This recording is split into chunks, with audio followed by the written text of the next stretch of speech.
And we are live. Guys, today something really special has happened. Mr. Daniel Ingram, the enlightened being himself, has joined the show. And we're into it already. All right. Yeah, we're into it already. Like, pretty much the main reason why Daniel and I connected is because he is setting up something really, really special called e-benefactors, and I'll leave all the links below. And what he's pretty much trying to do is, at least in my opinion, and feel free to correct me, it seems to be like you're putting together magic, energy, all the spiritual events, and you're trying to almost make a certain like new stream of doctors, and you try to put them into the world, or maybe add to the existing model and just see if you can. Yeah, maybe you can add to it already, because I see that I'm butchering it already. So no, that's all right. Yeah. So so there's something called the Emergent Phenomenology Research Consortium, which has been slowly gathering together and eventually formalizing itself over the last 2 years or so, though its roots actually go back 8 to 10 years ago, something like that, when I started meeting some of the people in it. And it's now a 70-something person international research organization with members at, a lot of great universities, some of which have very famous names, such as Harvard, Yale, and Brown, and Cambridge, and Oxford, and places like that, Vanderbilt, etc. And so, and plenty of other researchers at excellent institutions that just don't have the fancy name recognition. And then, and all of whom have had various experiences that they know there's something there that's, that the scientific materialist frameworks that they often have come up in, they're, extensive science PhDs or MDs or whatever, this don't have good language or good explanatory frameworks for. And they've also seen for themselves that plenty of these things can be, while sometimes quite challenging in the short to medium term, eventually quite beneficial sometimes in the medium to longer term.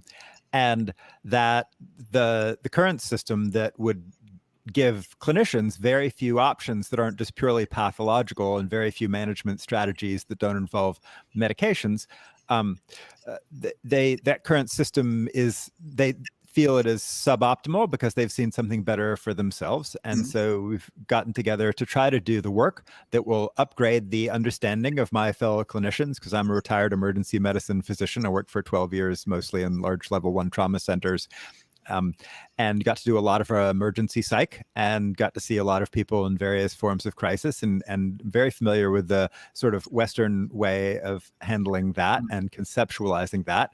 And I think there is definitely some room to add some nuance, some increased capabilities, some increased diagnostic options that may reflect with a greater degree of precision and clinical workability a lot of what people see.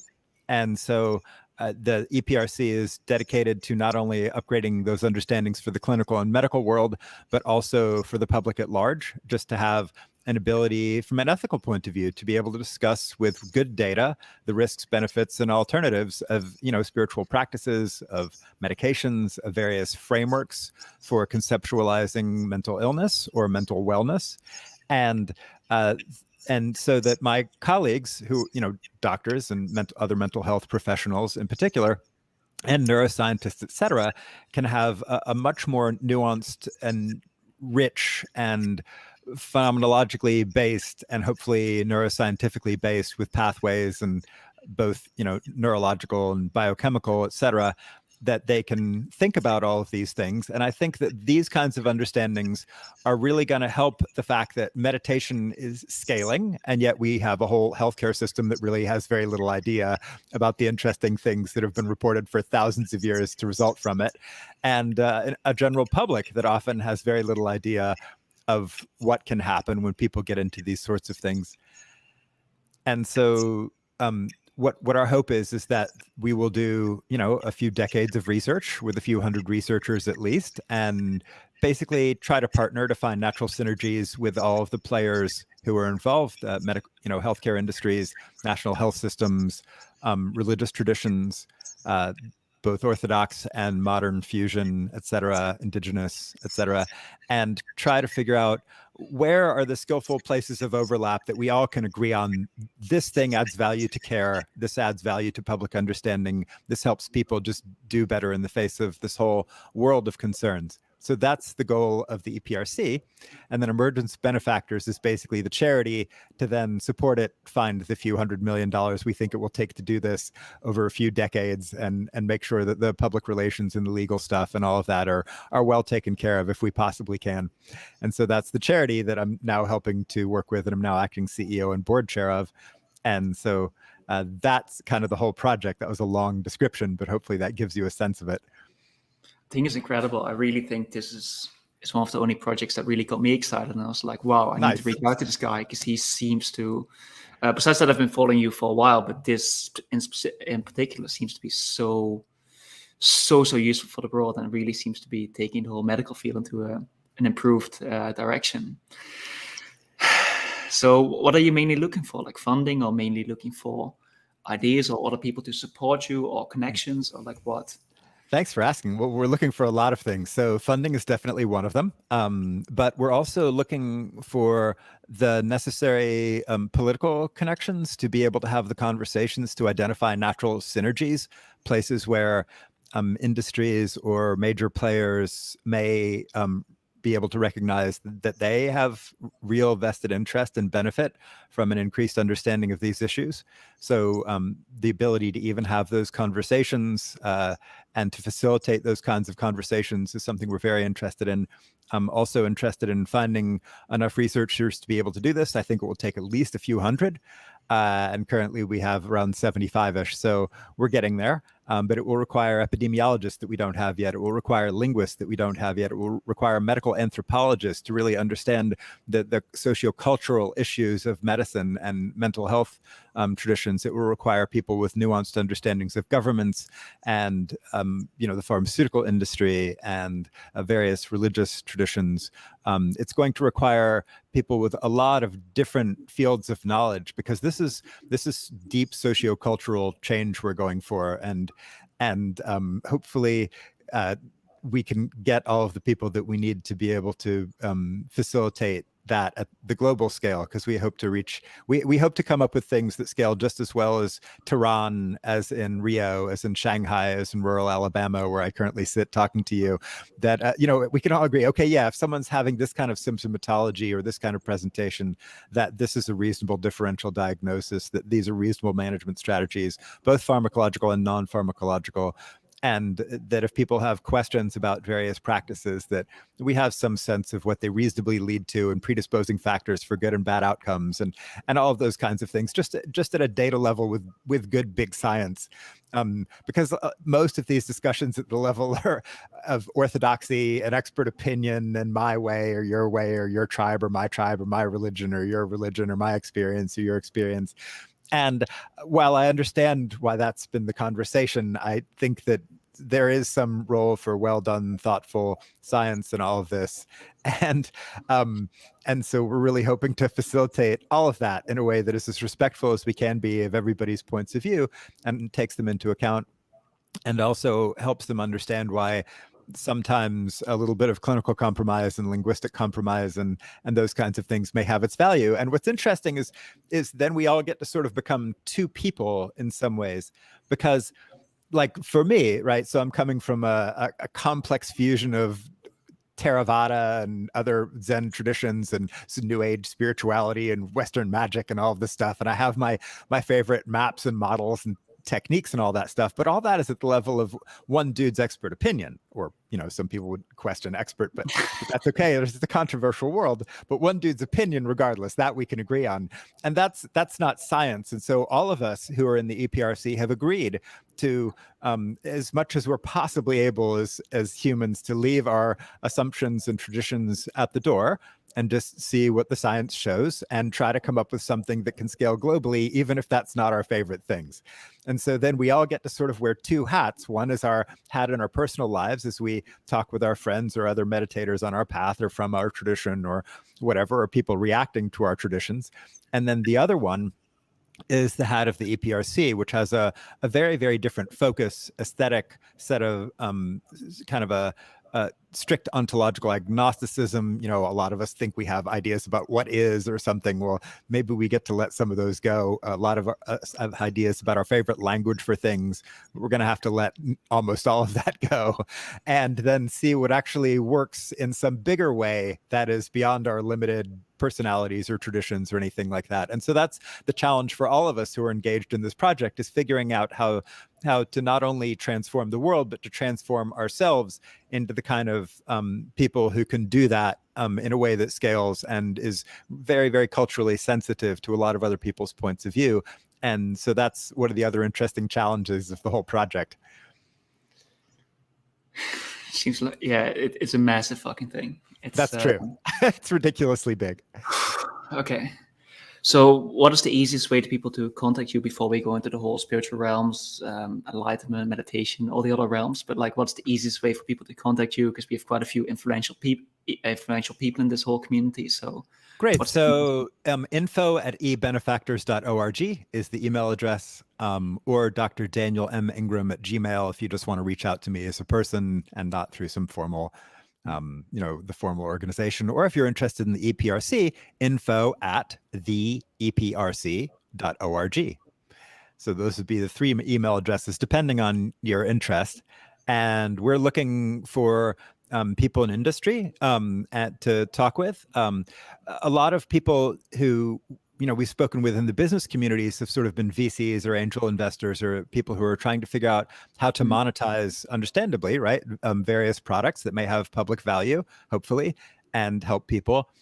And a lot of what we're doing, we kind of think of ourselves as like, well, if Tesla's going to build Teslas, they also need good roads for them to drive on, and they also need working traffic lights and the power system that powers those traffic lights, and they need the people who make the paint that they paint the lines on the roads with, that it figures out what the lane is when it's doing its automatic driving or whatever, and the people to do that, and the people to have the regulations about how you build a road and what the reasonable turning radiuses are and grades on up ramps and all of that kind of tedious bureaucratic stuff that most people don't think about, but is vital for like a functioning road system on which you could put a Tesla, and to make sure you have trauma surgeons that are there for when car wrecks inevitably happen, and all those kinds of things, and that the hospitals have toilet paper, and that we're trying to fill in that level, which a lot of the people in the transpersonal world have not wanted to really touch, or any part of the world when they've looked at modern psychiatry or modern medicine. They haven't wanted to go to the level of like really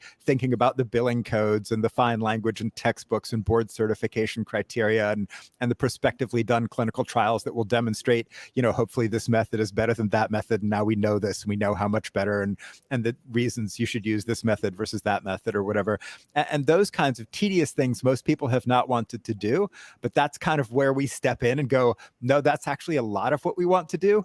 So while it's hard to figure out how to monetize a lot of the core things we're going to be focusing on, we truly believe that as a core infrastructure of a healthcare system that can relate skillfully to spiritual development and all its interesting aspects, that we're kind of like the roads for a Tesla. If you want to be able to innovate, at some point you have to make sure that the structures that support your innovation are there. And so for everybody who's innovating in the brain hacking space, we think we have some utility and benefit for them. And so hopefully they will think kindly of us in some way and help support our cause, that hopefully will make the amazing and innovative things that they're doing much easier. There you go. I think it's incredible. Every time you talk, it's almost like you talk into a trance state. Oh, wow. Like it's great. Like it bypasses the conscious mind. It just goes straight in. So, I hope so. I mean, I actually hope people think critically and carefully about our ideas as well, because it may, we're still figuring out how to do this. Right? Nobody's ever succeeded in doing this before. For 120 years, since William James, a psychiatrist at Harvard, the world of people, clinicians and doctors and scientists and everybody thinking about this stuff, Abraham Maslow and plenty of the psychiatrists and psychologists and stuff who were at Esalen in the 70s and 80s and still today. And all of them have been trying to do this project, and none of them have succeeded. And so we can be certain that nobody knows how to do this, or if they did, they haven't implemented their effective plan. And so I would actually hope that people not only sort of get some sort of consciousness bypassed message, maybe, I don't know if that's helpful, but I would also hope that if they look at the plan and they go, well, actually, I think this would be a better way to do it, or this would be an improvement, or this would be something that they reach out to us and say, hey, I think this would be helpful for you, because again, everybody who's tried this before, it hasn't worked, and so we understand that 100% failure rate is not a good sign for any project. But we think now, with meditation and psychedelic scaling and the current political climates and the neuroimaging capabilities and epigenetic capabilities and other biochemical capabilities, that we now have subtle markers and interesting understandings of biology that we just didn't have before. I think we actually have a real shot at this. And so I think that that we have a substantially higher chance of at least some success in comparison to all the amazing, brilliant, competent, thoughtful people who attempted this before us. I just think it's incredible. Maybe on the other side, like what I'm working on separate from the marketing agency that I run, including this whole community, is we're now looking to invest in vertical farming to pretty much solve the whole world food shortage issue. Nice. And right now we're outperforming anybody 6-1, mostly 10-1. So I got connected last week with, let me not mention the name, but like a really influential society of generational wealth families. And I'll be making a pitch next week for a very significant amount of money. And if that goes well, I would love to connect you with them too, because they seem to be the only society in the world that actually has like the way that it was described to me by a friend is pretty extreme. It was like, you have like the good billionaires and you have the bad billionaires, and like these are just a small good billionaires that were coming together to save the world, but they are at least very generous and they want to really save the world. So maybe I'm very open to see how that goes. And everything is nuanced, obviously, and nobody's good and nobody's bad, but that's kind of how it was described to me. So I'll be flying over next week to Los Angeles to make a pitch there and see how that goes. But might be interesting for you too. So see what. Wow. This sounds very interesting. Well, I hope that goes very well. And in terms of the good and bad thing, I mean, plenty of people have said things like that to me as well. So by way of full disclosure, I personally know only one billionaire. And they're delightful and interesting person. So my sample size is extremely limited of people I have had enough contact with to really get a sense of them, or at least one billionaire that I knew was a billionaire. Perhaps some people I've met have been, and I just haven't known. But I think that it's interesting. I've seen already some funds come for some people who are in this world from people whose politics and public policy positions and things I was quite surprised by and very heartened by. So I think my guess is that, like everybody, we're all very complex. We have very, very many aspects of ourselves, our public selves, our private selves, our political selves, our inner spiritual selves. And so I think that it's going to be more a question of framing this properly, because I think it's nearly impossible to imagine that anybody is thinking that an adversarial and ignorant mental health care and medical system, when it comes to some kind of basic spiritual, attentional, perceptual development, is a good thing, right? I would be amazed if anybody was thinking, no, that's really a good thing. That would astound me. And so I think, regardless of what we think of these people politically or their business practices or whatever, we're complicated. And so but within that complexity, I think reason and common sense and just a basic sense of global goodness hopefully can prevail in most people. That's my optimistic take on the thing. We'll see how reality bears that out. So what might be interesting for me is like, how did this come about? Like, how were you the guy who was like, let me put all of this together because somebody has to step up? Because there seems to be a paradox, right? Because even if you develop in spirituality, there seems to be this paradox between controlling things like the shamatha, the samadhi, which is what I started with B. Alan Wallace, the attention revolution. And I just stayed there for a while, just being like, I need to up my concentration abilities, level 1 to 10, stage 1 to 10. But everything above stage 4 didn't seem to be you weren't able to accomplish that unless you would spend months or years in retreats. So it's almost like a controlling thing where you seem to have influence, but then the other thing is like completely letting go and almost letting, do nothing. So like how does that come into play, and like how why are you making these choices to like even do this?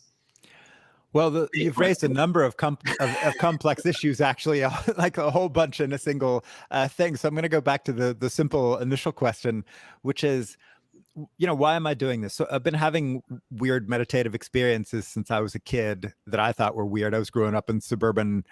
Actually, they started when I was living outside of Boston as a pretty young kid, and then growing up in suburban North Carolina in the 1980s. And I had no frameworks for this stuff. I had no language for it. I didn't know what it was. And I'm super glad that I didn't tell my incredibly well-meaning pediatrician father about any of it that was going on, because as he now admits full well, now that he has an appreciation, he's read my book and stuff, and has an appreciation of this, he full well admits he probably would not have done something that skillful or useful given the frameworks and training. And this guy is, my dad is Harvard, Yale, Harvard for his training, right? So he's a smart cookie who was very well trained, and yet admits that his diagnostic categories and frameworks would have been inadequate for him at that time to relate skillfully to what was going on with me. That ended up turning out fine. I didn't have seizures. I didn't have schizophrenia. I didn't have anything. I just had interesting spiritual openings that ended up becoming the most important things in my life. But in the short to medium term, were pretty strange. And then somewhere along the way, I was pre-med, and then I did some physics and chemistry, and then got a degree in English. So I learned how to write. And then I ended up in a program in electrical engineering, where I learned about stuff that's helped me now understand fMRI and EEG and neuroimaging, and also technical writing. And then I got into a PhD program in epidemiology, which I ended up quitting with the 2-year master's. Instead of doing a dissertation, I walked across the street and went to the medical school. But in all that, I got all this biostats and study design and training. And then I went to medical school, where I was in this strange situation where I was, in our second year, in the first year, you learn kind of what's normal. And second year, you learn what can go wrong with normal.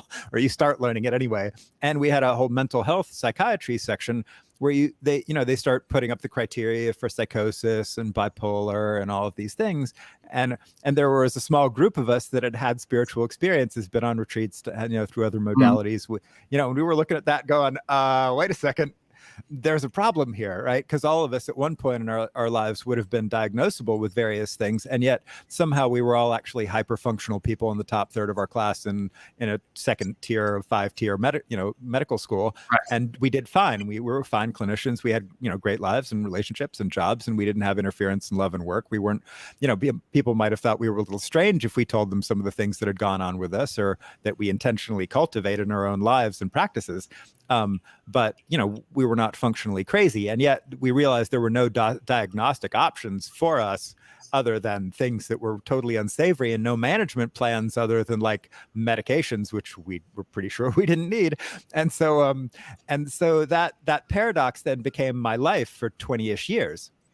And then when I retired, I had this one life as a meditator and going on all these intensive retreats and cultivating all these experiences and talking to all these people about their adverse experiences with the healthcare industry, as they had powerful spiritual openings that I recognized from the traditions and maps I was drawing from in my own experience.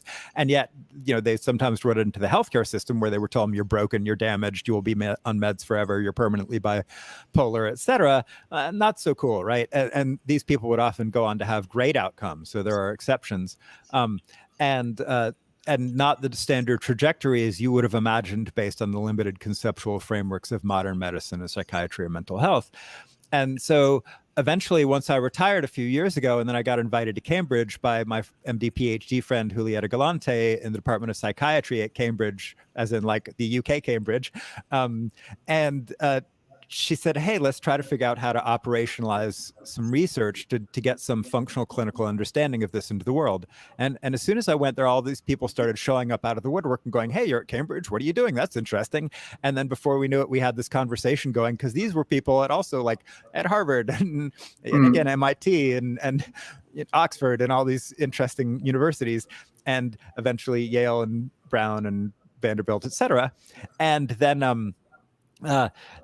then we realized we had a tremendous amount of new, excited horsepower that also knew there was a there, because all these people have had experiences they also were afraid to talk about because they knew their colleagues would not relate too well and misclassify, despite these people being hyper-functional, incredible, brilliant, thoughtful, caring, wonderful people. And so we thought, we've got to change this, and maybe we could be the change we want to see in the world. And before we knew it, we had a group of enough people that we thought we can reasonably give this a shot, or at least try. If we're not big enough, we can try to ally with everybody else who's trying to make this happen. And hopefully collectively and globally, we can realize this dream. What else are you going to do? Because we all recognize this is a significant issue. And so the EPRC was born, and then we realized we needed a charity with bank accounts and auditing and accountants and lawyers and bylaws and formal registration and tax IDs and all that to coordinate the money and the fundraising and the public relations and some of that stuff. And so then Emergence Benefactors was born. And so that's how the whole thing got going. Sort of a long answer, but at least gives you a sense of not only why the thing is there in terms of its history, but why it's there in terms of the people in it understanding that this is important.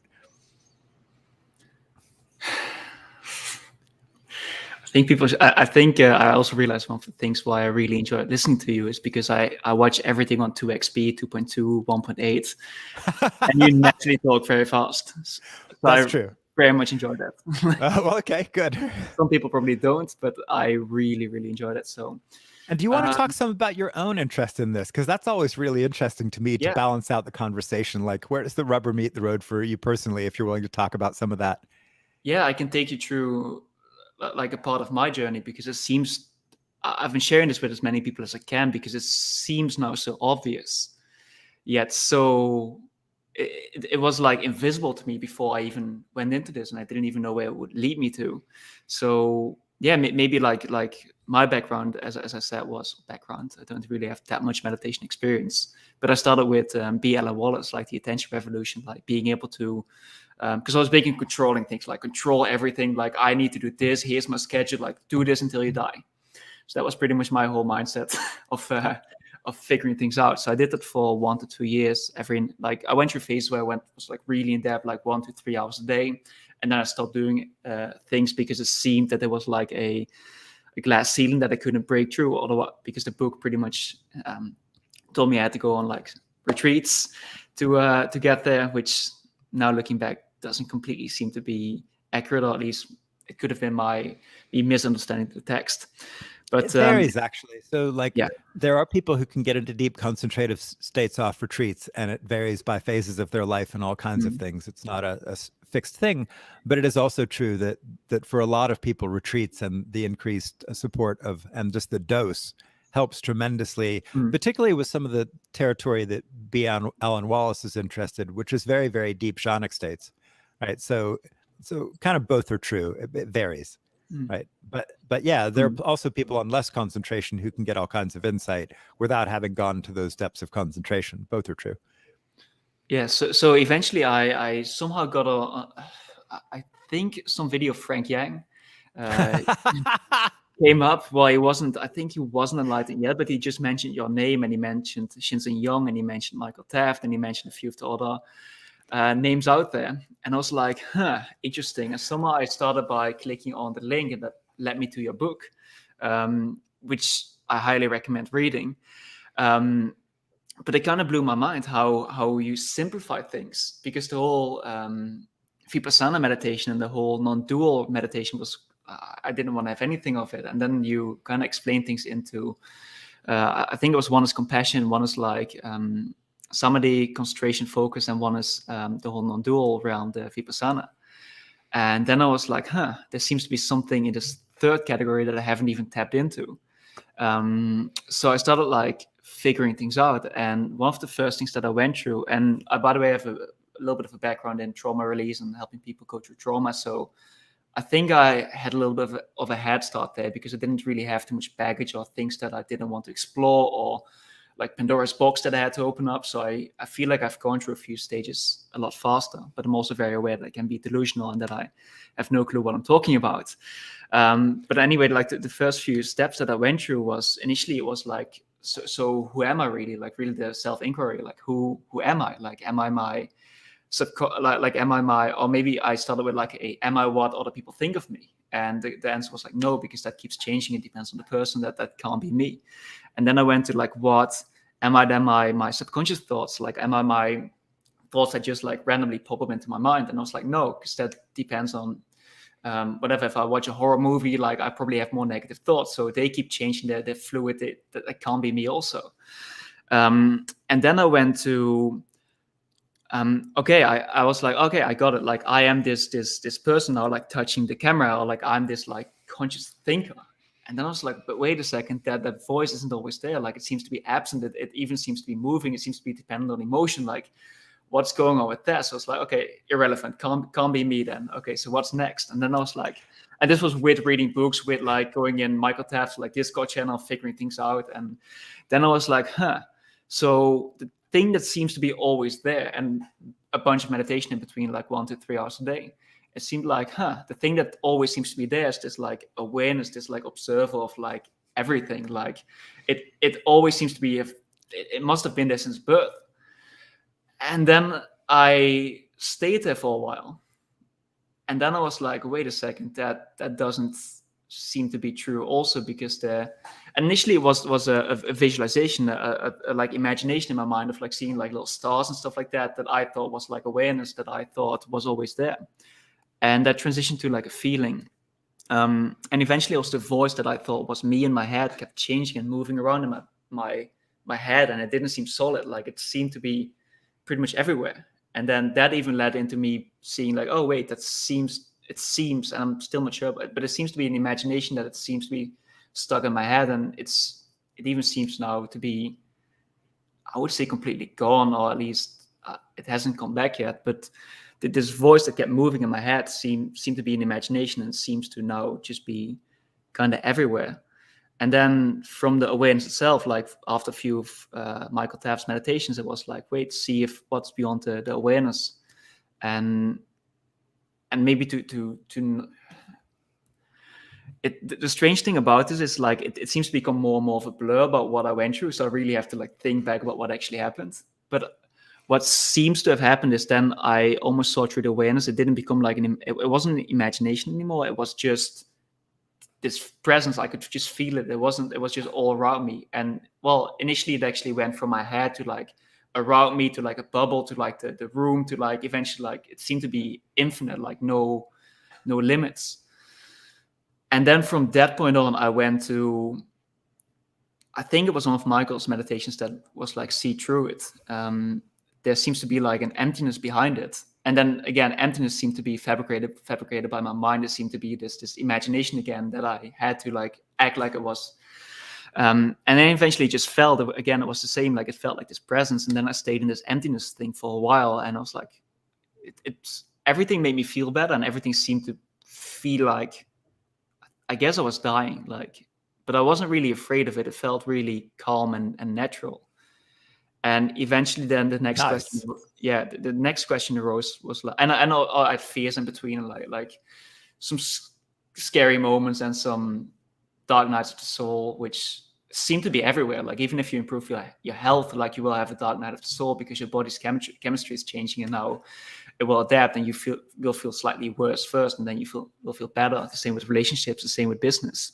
It seems to be everywhere, the dark nights of the soul. But then from the emptiness, it eventually was like, but even emptiness seems to be constructed by something, just like words and just like pretty much everything. The body, even the body, like dissolving, that took a long time. Like I was like, I could get out of my head, but the body still stayed there, and it took a while. And then I had to do some other meditations with like fire, earth, water, and like dissolving the whole thing. And eventually, like even the emptiness was empty, and I was like, okay, so what's, like, I'm always like, what's next, right? So what's beyond it? And then the only thing I didn't have any answers anymore. Like it was just gone. Like I just could sit there for like, I don't know how long, at least an hour, with just having nothing in my mind. It was just silent, and I actually had to like consciously remind myself of like, don't get into like this zoned out state, like stay awake, stay like aware while being relaxed. And that was very interesting. And then eventually I also had a bunch of questions in there with like, what is this whole place? And I just kept laughing like a maniac. I was like, I couldn't figure out the answer. Like, what is this place? Because everything seems to be made out of now nothing.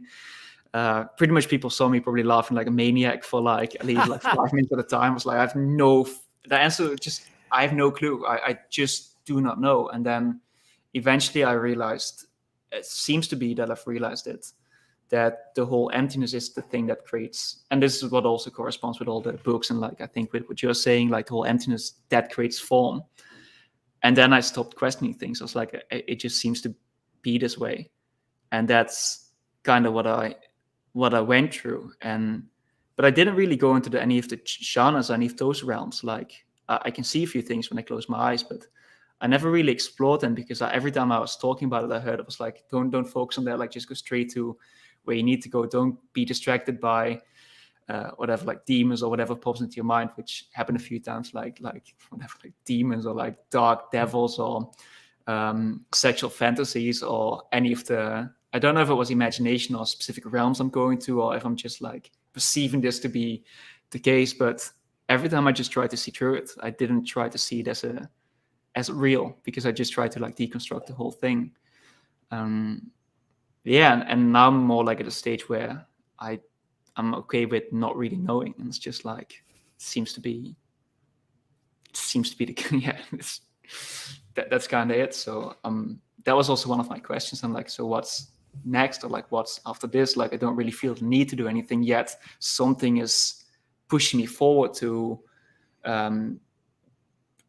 like almost like helping out the world more, because like one of the thoughts I had is like, if the world wouldn't be seemingly so messed up in certain areas, but again, you can also go into emptiness, and then like everything is just as it is, or everything can look perfect. But if you almost like, it seems like I can shapeshift into like different like beings, like this character, and then like the emptiness where everything is perfect, and like it seems to be I'm shapeshifting between things. But when I'm like in this character, I'm like I feel the need to like, and again, need is not even the right word, but I just feel somehow a little drive to like help out the world,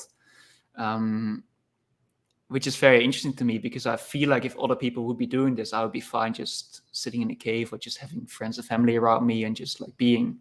But it's almost like, because not many people are stepping up, it feels like that's why, I mean, I might as well do something with the time I have. So that's a bit about my whole journey, if that makes sense. Nice. Yeah, that's excellent. Wow. Thank you for relating all that. Nice. Yeah, I also agree. Like, even though it's all immediate, timeless, luminous, fluxing, ephemeral, whatever, however you want to call it. Yeah, there is some sense that something needs to be done to help where help is needed, and in what ways our skill sets and interests and experience can lend something valuable to the conversation. Definitely. Yeah, somehow that emerges from the sense of the emptiness or the voidness or the whatever as, yeah, something people report again and again and again, generally in various forms. And that whole thing you mentioned of, this is what I call mage versus sage. That whole sense, you could be alone in a cave or just with a few people and family and be totally fine, and yet somehow you're called to the world. So like sage, I think of as like, I like to make this a little bit cartoonish, but just for fun, but is like Lao Tzu, right? Lao Tzu basically was, the guy with seemingly very deep wisdom who basically wandered out through the gates and left a few poems, just to kind of help, but then went off and apparently spent the rest of his days, somewhere out there in some remote place, with essentially no more contact with the world in any obvious social or recorded way. And so that's very sage, right? Where we would feel contented living in a little hut by a stream or something, with a few good friends or family or whatever. And then there's mage, and mage says, but the world needs help, and we have wisdom and capability, and we're all in this together and part of an interconnected web of what's unfolding. And so of course we help. And I think that sort of oscillation between the two is very natural for people to feel both on this path at various times, and to even seemingly feel both simultaneously in some sort of strange way. Yeah, I think that's just normal and beautiful. And I think the sage periods where we take time for silence and retreat and everything can really help the mage periods. And the mage periods where we go into the world and learn a lot about ourselves in the process can help us go, oh, time for a little sage time, where we go, okay, time to work on this side, or to renew, or to heal, or whatever that we need to do to then hopefully at some point maybe go be a good mage. for a little while or a long while. Yeah, I get it. Nice. Yeah, it's been like this year has been like absolutely crazy in that regard with all the experiences. Yeah, It's right. I think even what happened is because one of the girls that I was with, Courtney, she actually went the other way. Like she seems to have. I think I emailed you about her, where she went through your Fire Casino book, and she seemed to like Oh, has with gone through Shannon every Stein, yeah. stage in like one, 2, or 3 times. Like she went through everything, and then she went into all the Zhonic realms. She seems to be able to get into them, whichever one that she wants. Some And then people she, can. Some people yeah, have unusual gifts. I've met a number. yeah, and then, like she talked to her family, and the family seems to be able to do that too, like without even thinking that it was like strange, or like it seems to be some. So she went this whole route, and I went the complete opposite. So it was very interesting to compare notes on like where we were both Yes, going. so many different paths, right? And the question of family actually is one of the things we want to study in the APRC. So I was talking to a friend who was a senior statistical geneticist at Johns Hopkins, trying to figure out actually how would you practically do the genetic or epigenetic study to try to figure out if there are family markers or traits or neurobiological mechanisms by which some people seem to have an unusual set of skills or easy ability to access certain aspects of the path, and other people seem to have an extremely hard time relating to it or accessing it, even with great support, lots of good technique and interest. And why is that? I mean, there clearly seems to be something about families. So, right. So my sister started getting into powerful experiences, just walking down the street. She wasn't a practitioner. And my mom, before she was any kind of meditative practitioner, started getting into this stuff as well. And so is there some genetic component? I think there probably is, but I don't know. But I would love to do the science to find out. Yeah. So what is kind of like your opinion on like the whole Zhonic realms or the realms of power? Should you be exploring them? Because sometimes, like, at least what I've been hearing from other people, they say that those things are giving them insane insight, but it would have taken them years to get there, and it just happens naturally. So they say. Like, what would you say to them? Well, should or shouldn't is a nearly impossible question to Right. answer. So when I have a conversation with somebody about that, I ask about a lot of things, and then we talk about risk benefits and alternatives and various possible ways to play it, and then they as adults have to make their own decisions, hopefully with whatever information I can provide or somebody else can provide or whatever. And so I want to know, like, what are your goals? What do you want to do? Like, what calls to you? What have you tried and what did it do? What worked, what didn't? What kind of effects have you had when you've done various techniques? What are your primary sense modalities? Some people are more visual or auditory or tactile or even conceptual. What's your risk tolerance, right? Do you want to do mountain climbing or power walking is the way that you get your exercise?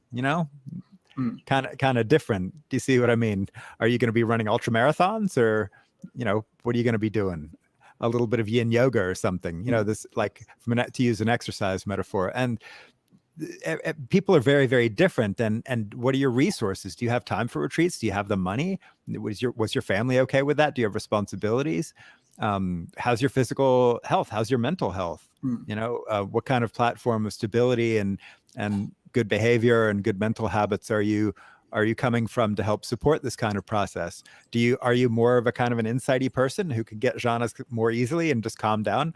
Or are you more of more of a concentration-y kind of person who can get jhanas easily and just kind of calm down? Or are you more of an insighty person who it's easy to see things kind of shimmering and flickering and dissolving and getting all particulate? And then I generally advocate that people, what I call lead through strength, which is a bridge term. It kind of shows how old I am that I know bridge terms, but it's a cool game anyway, even for younger people, obviously. But like, leading through strength. So for most people, I recommend figuring out what you're really good at and kind of doing that first, right? Because you're more likely to have successes and confidence and get into some territory and build some faith and wisdom and some experience, and then fill in the things that you're not as good at, other sense modalities, other types of practices, other focuses, etc. Because the spiritual path is vast, right? There are all these different axes on which we can develop. just the whole topic of concentration objects is vast, different insight techniques vast, and then all the skillful ways of body, speech, and mind for actions, or livelihood, or relationships to others, or conceptual frameworks vast and incomprehensibly large. And so it really, I like having, rather than saying this is what people should be doing, I like having more of a dialogue and figuring out what kind of makes sense for them based on their best judgment where they are now. Yeah, I like that. So like maybe to go into a different topic, if you want to, like the whole magic topic, or like the demons and angels. Because since that I've been doing this, I've been getting some very interesting dreams, or like I seem to be aware of certain beings being present. You want to talk about that? Yeah, I'm very open talking about that. And I have a few friends that just have nightmares every night, going to talking to these beings, demons. Like they just seem to be haunting them. They seem to be going after them. And I also feel like I don't really have the tools to even, like I see them, but they don't really do anything to me. They just are, or I make them dissolve or go away, or change realms, or change whatever I have to do to, like it's not really it's not even on my radar that it's difficult to deal with them almost. But I do see some people having a really, really hard time just even dealing with that, or like seeing these things, or just like things popping up in their head, and just like it frightens them, like without even, nothing is happening in the 3D world pretty much. Like, do you have like anything that you would recommend to them, or like spells maybe, or things that you would tell them, like, hey, here's how to deal with that? And it's, again, extremely broad. That's suddenly a huge topic of conversation. And I'm going to come at it from a mix, just so people understand my mixed influences. My mixed influences here are going to be a mix of traditional Theravada tech, and which is old school Buddhism, and chaos magic, which has the basic paradigm that one should be able to adopt beliefs and ontologies as they work for you in a situation. As well as I am coming from a little bit, well, definitely something of a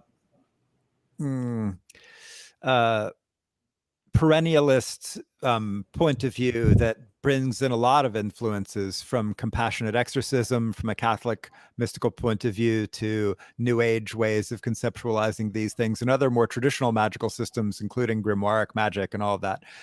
So the first thing I would say is actually look at yourself.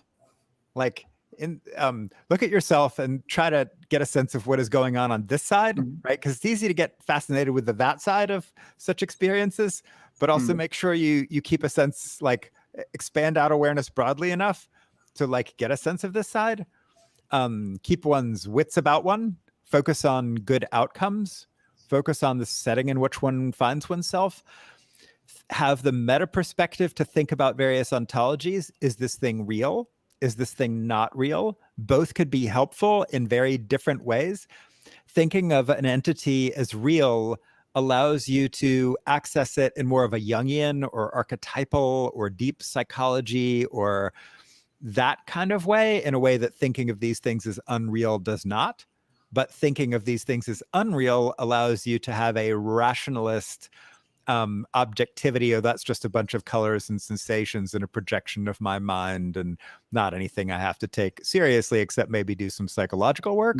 So each of those those are like the poles of the ontological possibilities, and there's lots of shades of gray and sort of axes even within all of that, and be able to have the meta paradigm in each situation to kind of say, hey, which of those is working for me and gonna work in this situation that I find myself in, a social situation, a work situation, on retreat, alone, doing well, not doing well, etc., in the face of the experience, and being able to look at some of those things, because some of these present opportunities potentially to see either how to be a good astral or etheric neighbor, or to learn something about karma, or to learn something about, interaction with other things, or to learn something about decorum or politeness or boundary setting or defense, right? And then being able to think about, if you're going to choose something of a magical frame rather than this is not real and I can just ignore it because it's just, colors or whatever, or choosing like a Vipassana frame where you just dissolve it into sputtering fragments of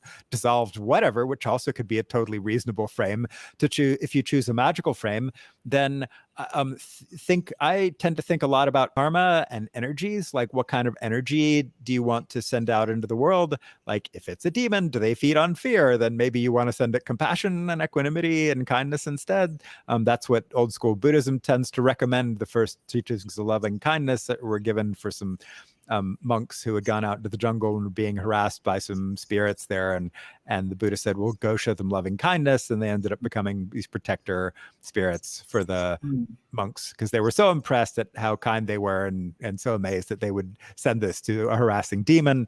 And then there are other strategies like feeding the demons, asking what they want and like trying to relate to them. There's an internal family systems way of relating to these things, which kind of splits the difference and kind of some sort of like, it's kind of a mix of techniques, right? It's kind of archetypal Jungian, it's kind of objectifying, it's kind of meta perspective-y, it's kind of buying it as a real part of yourself and yet relating to it as a separate thing that you can have a dialogue with, right? And so it plays to a lot of seemingly contradictory paradigms in potentially very skillful ways, particularly if you have someone who's good at that kind of work who can help you through it, or just on your own, or if you're good at doing these things on your own, which you might be. And then there's the question of like just sort of transmuting. So you can transmute demons into angels or gods sometimes. You can do this sort of a Vajrayana thing where you see their skill, you take their energies that you're looking at and you transmute it in some sort of way. You see the anger of the demon or whatever is like, perhaps skillful Vajra anger or something. I'm no great tantric master or anything, but I'm just sort of explaining the basics of how you might do this, or the sadness of the thing is some of your own compassion for the world and some essential thing. And so there are ways to transmute what seem to be unskillful emotions or energies or habits or qualities or fierceness or viciousness or cruelty or whatever into things. And these can also serve as topics of just contemplation in a very Christian contemplative point of view, contemplating at a sort of a content-y level, like what is a skillful relationship to not only entities, but also these aspects of ourselves and these things in the world, and how can they help us be more humble or kind or diligent or compassionate or whatever? How can we see the danger in unskillful modes of being? And then there are whole other strategies that like I actually borrow from Aragon or Aragon, however you say it, Paolini's books. I just read it. I'm not sure I know how to pronounce it. But anyway, where at the end, the big bad, evil wizard, the way he, sorry, spoiler alert, by the way, if you haven't read the books, spoiler alert. So the way he finally defeats the big bad evil wizard that's stealing the power from all the dragons to control everything, the one thing the evil wizard is not defended against is wisdom and insight. He never thought to defend himself against that. And so the young upstart person floods him with the knowledge of the consequences of his actions and the suffering that he has caused in the world. And that's how he overwhelms the evil wizard, because he was not expecting that one. And so to try to help demons or things understand the law of karma and what is in their karmic best interest and is likely in the realm, relates to all beings' karmic best interests. And so you can attempt to teach them the Dharma. This is a very Buddhist-y kind of a thing to do. You would teach the demon about cause and effect and compassionate action. And so that hopefully the demon themselves will gain wisdom and plant seeds of wisdom in them, such that hopefully they can see how to be a less destructive demon, not only for others, but also for themselves in their next rebirth, if you want to go to those kinds of levels.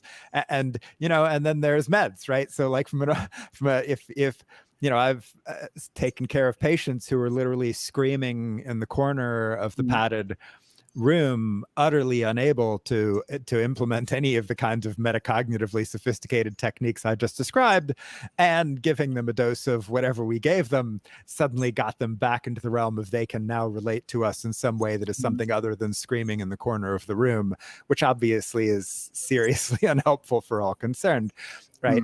And so there's a lot of possible and then there's lots of others. This is obviously a pretty long discussion of how to deal with such things potentially, but there's lots of other possible tips and tricks. I just gave a and the formal exorcisms, like from a grimoire point of view, command and control and that kind of stuff, and formal banishings and all that stuff. And yeah, that's a whole nother topic. I don't want to go into the pros and cons of the karma of all that kind of stuff. It's pretty complicated.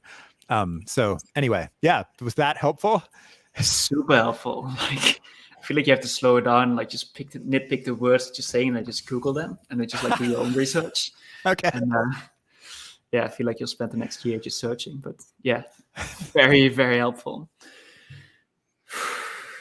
Yeah, because for me, when we went to Chiapas, Mexico, like 4 months ago, and there was this little town called San Cristobal. Yeah, I've been there. It's beautiful. It's a beautiful town. Have you seen also the more darker side of San Cristobal? Almost like the zombie-like areas? I haven't been there in 20-something years. Oh. It would have been 20-something years ago, I think, was the last time I was in San Cristobal. So we had the same thing. We spent 4 days there, and we thought of buying a house there and like living there because it's such a beautiful town, and like we met some really amazing people. And then somehow we end up going into like deeper parts of the town where they were selling things, and suddenly like we were extremely unwelcome. Like just like not that we were supposed to be there. Like nobody was selling anything to us. They weren't even looking at us. Like they have these like crystals there, but they now look like blood crystals, and it was like suddenly like a completely different almost realm. Like we walked into something that we weren't supposed to be. And then my more like challenging natures like walk deeper, let's see what we can find. And then we walked into like stores of like angel murder and like some really like the church, like a big golden church where like the bottom half was like beheaded, like statues with like, crows and everything like that. And then like people started cursing at us, and it was a pretty like intense experience. And it almost felt like, even while we felt like that there was some threat happening. And then the girl that I was with, she pretty much mentioned that friends of her were there last year, and they pretty much had like 20 grown men chanting at her with like evil spells, and like that they couldn't move, and like the complete opposite side. And yeah, like there is a lot of that kind of stuff in Mexico. Well, actually all over the world. There's plenty of it here in Alabama where I am, or basically anywhere you go, you're going to be able to find those unsavory or challenging or dark magical elements, right? And they arise for complicated reasons of defense, of need, of injustice, of anger, of frustration, of re-empowerment of disempowered peoples, and just the fact that darkness and light both exist in the world. So the Santa Muerta stuff and all of that is really, really complicated. And it's funny, I know some super nice people who are into those things. And that and I also know some very, very nice people, if you met them in person, who are also into some very, very dark magical stuff. And this gets super complicated.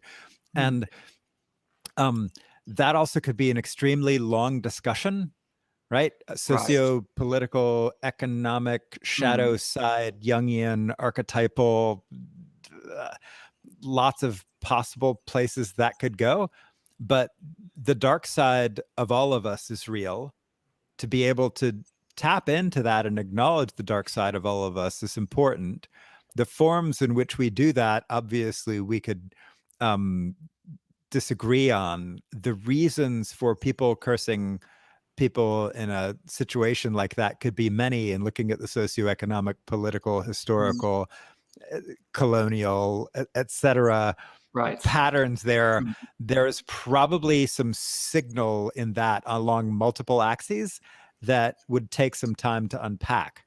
So I think just having the capacity to see that these people are trying to communicate something, and to think about what that might be and what might be the roots of that, and how all of us might contribute to those kinds of situations and to both sides of those magical discussions, could be of real value.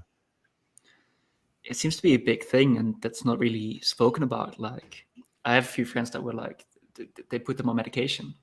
Like they put them on medication because they went to a doctor and pretty much spoke about what was happening, and then the doctor put them on medication, took them into it's interesting. Like even talking about it, it seems that it has some potential dangers in even talking about it with the wrong people. Yeah, it's obviously, and that's true. And it would be nice if it wasn't quite so dangerous to talk about these things, because they're super important things to talk about.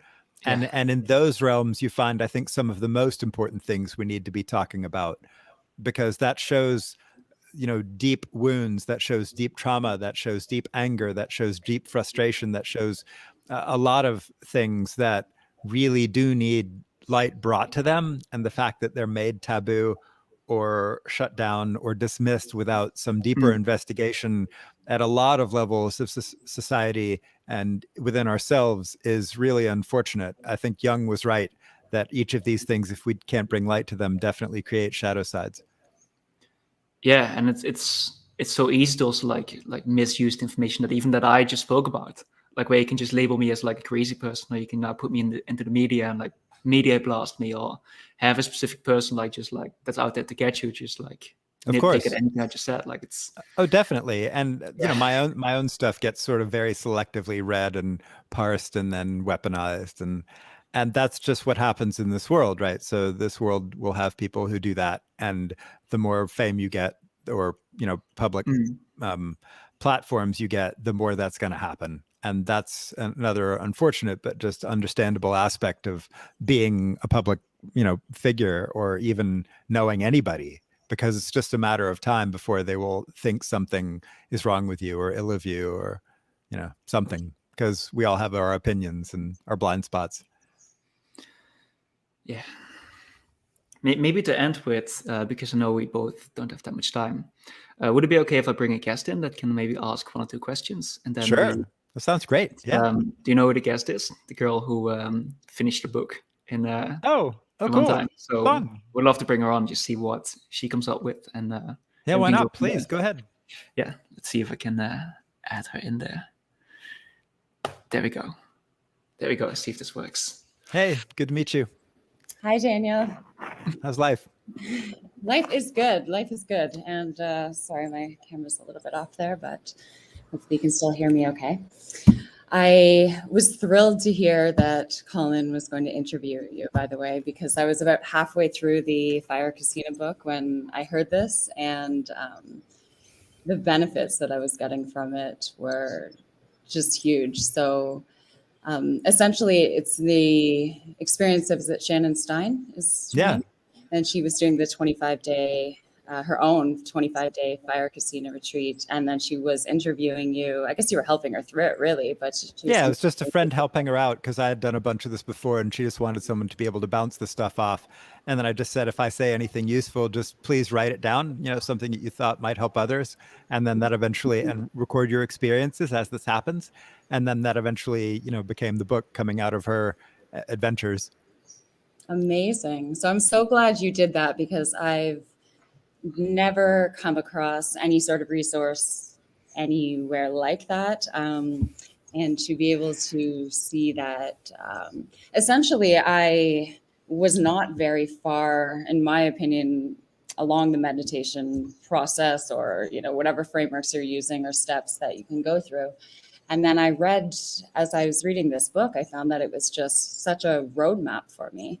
Nice. To be able to, kind of follow the steps that that you had used. And it just, the term that always comes to mind is that it just dropped me into kind of these very advanced, states, so meditative states that I had no idea.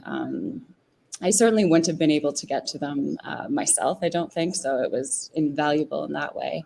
But I couldn't believe,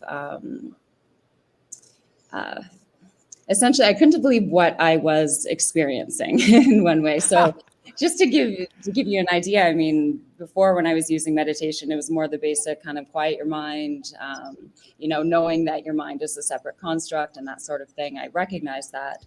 But using kind of the processes that you described through the Fire Casino retreat, I was starting to access all of this huge amount of visual and sensory experiences in my mind that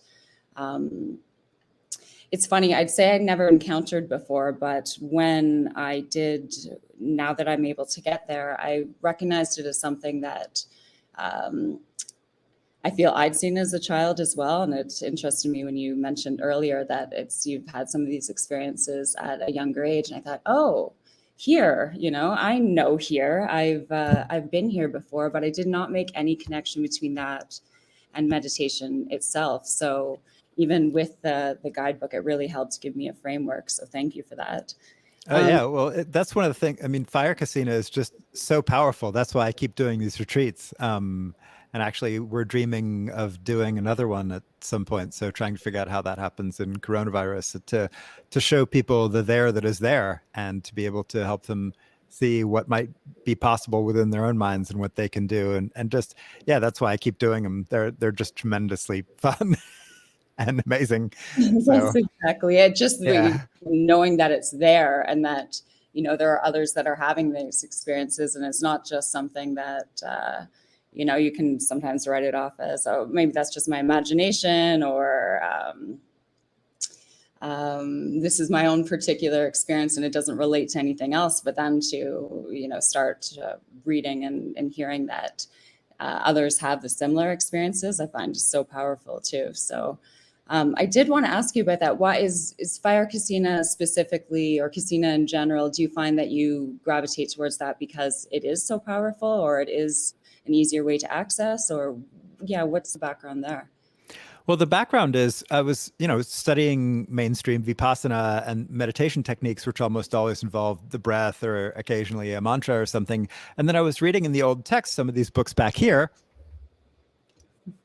Visuddhimagga and Vimudimagga, which are these meditation manuals and commentaries on old texts, and even going back to the old text and seeing that they were doing these kasinas. It's one of the 40 traditional objects you find in old school Buddhism.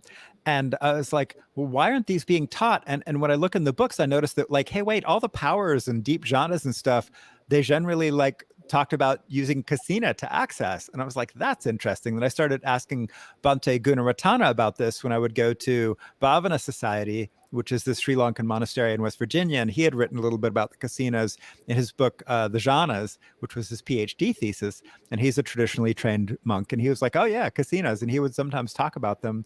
And I was like, well, this is interesting. So I just started playing with them on my own and just trying to follow the instructions and see what it led to. And before I knew it, I was all in all this wild, deep territory. And I'm like, oh, this does reproducibly lead to the stuff that said it led to in the old books.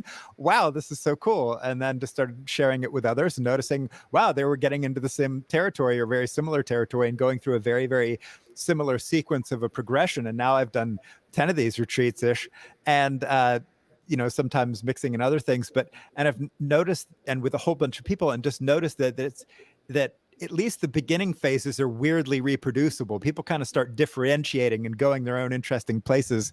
And each of the retreats was even different for me, out past some of the initial relatively predictable stages. But just continued to be amazed at the gifts it gave me that weren't on any maps, that I wouldn't have even known to ask for, that hadn't seen written down anywhere, but just showed up. I mean, the kind of wild, amazing, rich territory that meditation is, vastly more than is easily written down or explained or cataloged or put in a spreadsheet or anything. And so that's why Fire Casino and casinos in general. And that's exactly it. Some of the things you mentioned too. It's, the same thing happened for my book. It looks like that you came across in other books that I thought, oh, this exists, and playing around with it and the reproducible experiences. I wonder, for people that are maybe kind of in the space that you've been and I am now, where it's your experience, like for me, just to kind of give a few examples of the visual aspect of it, I think that seems to be my strongest tendency. It's just, the landscapes and the intricacy of symbols, and it does feel like, sources of light and sources of darkness, and just all these incredible things that I don't feel that my brain could produce on its own. It feels like the level of it is, it's certainly something bigger. What could you give me any sort of framework, or thoughts on what's happening there, or what you would tell a like patient from if they a were this? biochemical point of view, from an archetypal point of view, I love that as well. ontological point of view? Um, From which point of view? Like, and to do what? Okay, so a couple of things. I mean, I would love to hear more about the biochemical point of view. And then I guess on the other side is, what do you do with it? Like you're saying, it gives you so much insight and knowledge. I find just kind of being in that space alone. Can you, with regular practice, if you continue to kind of visit, will you naturally kind of progress through, it will continue to give you that knowledge, or is there more of a directed framework you would suggest using? So two things, where to go from here, and then what is happening biochemically? Actually, biochemically, I don't think we really know. And actually, one of the dreams of the EPRC is to actually have the research center where we could try to find out, where we actually had like fMRI and EEG and biochemical capability, wet lab, and all of that right there in a major functioning deep dive meditation center with 24/7 scanning capability and techs on hand for when people get into really interesting experiences, and try to get a sense, at least with the measurement instruments that we currently have, to try to see what we can figure out about what these things are. I mean, we actually had an optical neuroscientist, my friend Dr. Katie Devaney, who was at Harvard then and now at Martinez Medical Center, which is related to that same system, on a fire casino retreat. And it was fascinating to actually hear her talking about, like, oh, this is this part of the visual system, and this has got to be that part, and this has got to be this layer, as she went deeper and deeper and deeper into the structures of the visual system and watched the sequence in which they unfold. And she's like, oh, of course it makes sense they unfold in this order, because that's the sequence of the systems. So anyway, she'd be a better person to ask about that. And if anybody out there is interested in talking to her, I'd be happy to try to connect you to her, because she's a great neuroscientist and we're trying to find money for her projects. Sorry, not for more shameless plugs for the EPRC and emergence benefactors, but so we don't really know. We'd love to find out. But from in terms of like structure versus non-structure, it is very hard to tell someone that. It is very hard to know which is better. And so on the one hand, I think of this territory, when I go into it mostly these days, I go into it with the same spirit of an adventurer on an alien world stepping into an unknown jungle at twilight. I love that. You know, and I just go into it and I see what I find and I let it show me and teach me, because I've actually found that for me, at least in this phase of my practice, the less structure I impose on it, the richer and more interesting it becomes. Now, that said, there are also schools of thought that would impose a lot of structure. So formal Tantra, for example, would impose a lot of structure and take all of those very formal visual and body feeling and auditory cultivation capabilities and tune them to very specific deities and qualities of being and realms and all of that in systemic and very highly prescribed ways, depending on what they thought you needed. And that's also a super interesting way to go, and everything in between. And then so if that's sort of a range of possibilities, it's hard to know for any individual person what is necessarily best and even how you would judge. But I would just go with just know that the range is there, with a lot of different variants of how you might cultivate various points along that range, from totally wild and just wander in and see what happens and keep your wits about you and hopefully learn something deep, to hyper structured and very formal. And know that that range exists and use your best judgment for that period of time of what calls to you. So that's also, you get to tune into your inner listening, and other people might have other opinions, and I would seek them out and talk to them about that and see how their presentation works. So it's hard to tell any individual person, do you see what I mean? But to know the range is there and to feel into what might seem good today is what I would do. Amazing. Thank you. And I love from the scientific aspect that I find that I just think that will be so helpful to lend, an additional level of gravity to some of these intangible things that, we can experience, and having some markers and some, gotta love some data and some findings behind it can just, open up the field to so many more people. So that's incredible. There's one question. I mean, I think Colin and I are. If we have, by the way, a few more minutes left, so let's end it after that question. Okay, I'll try to. We'll get it quickly. Yeah, because I do need to go. I have another meeting shortly. Apologies. Oh, sorry. The one debate is because, as mentioned, we've kind of been taking different pathways, and I'm very much in the explorer adventurer phase of this. Is the question is there a risk of being stuck somewhere where maybe you're continuing to explore, but you should turn your focus to something else? So for me, I'm in the exploring phase. Colin's very much in a progression phase. What do you think? It's a customized journey? So that's actually would probably be a very long conversation, and you'd probably get a range of opinions on that if you talk to a bunch of different teachers or practitioners. But maybe the interesting thing to do is to schedule a time to talk, and then we could have that conversation, and I'd be happy to have that. That it might be a lot of fun. I would love that. Thank you. And talk about what's even underlying the sense of possible stuckness in this changing world. Right. Mm-hmm. So, because there's usually some sense of fear or comparison or something there, judgment or something that then itself might be an interesting thing to explore where that comes from and what that means. Because usually it's usually that kind of like exploration that makes the questions more interesting and rich. Yes, I love it. Thank you very much. I appreciate that. Gave me lots to think about. Well, good.